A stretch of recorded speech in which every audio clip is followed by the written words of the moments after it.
ఈ రాష్ట్రంలో ప్రజాస్వామ్య బద్దంగా విద్యార్థి నాయకులు కొట్లాడక దద్దమ్మ రేవంత్ రెడ్డి గుర్తుంచుకో, పోలీసు సునామీ ఉపయోగించి పోలీసులతోటి లాఠీ చార్జ్ చేసి పోలీసులతోటి అక్రమ అరెస్టు చేస్తే విద్యార్థి పరిషత్ నాయకుడు ఎక్కడ కూడా నీ ఉడతా ఊపులకు బయటకు చెప్పులకు ఎవడు భయపడు రేవంత్ రెడ్డి.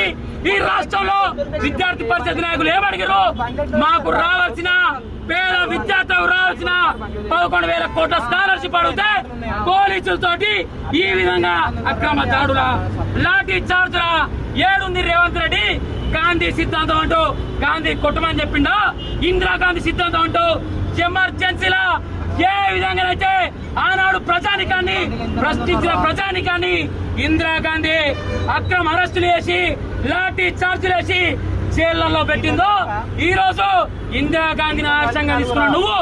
మా విద్యార్థి నాయకులను కూడా అదే విధంగా లాఠీ చార్జ్ చేసినావు, అక్రమ అరెస్టులు చేసినావు. బిడ్డ రేవంత్ రెడ్డి, అధికారం ఎవరికి శాశ్వతం కాదు. కుప్పగూడే రోజులు వచ్చినాయి. వెంటనే పెండింగ్ లో ఉన్న 11,000 కోట్ల స్కాలర్షిప్ ఇవ్వాలి. దద్దమ్మ విద్యాశాఖ మంత్రి నువ్వు, విద్యాశాఖ మంత్రి ఇంత కూడా దిమాగ్ లేదా? యాజమాన్యాలేమో పేద విద్యార్థుల నుండి ఫీజు రియంబర్స్మెంట్ అర్హులైన విద్యార్థుల నుండి ఈరోజు పైసలు అడుగుతుంటే వేర్ ఇస్ రేవంత్ రెడ్డి? విద్యాశాఖ మంత్రి చచ్చిపోయింది అనుకోనా? విద్యాశాఖ మంత్రి లేడనుకోనా? ముఖ్యమంత్రి రాజీనామా చేసింది అనుకోనా?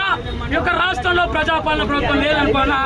ఇప్పటికైనా పెండింగ్ లో ఉన్న 11,000 కోట్ల స్కాలర్షిప్ వెంటనే విడుదల చేయాలి. విద్యాశాఖ మంత్రిగా అట్టర్లమైన రేవంత్ రెడ్డి తెలంగాణలో నడిగడ్డ సెక్రటరీ సాక్షిగా ముక్కు నేలకు రాకి విద్యార్థులందరూ కూడా క్షమాపణ చెప్పాలి.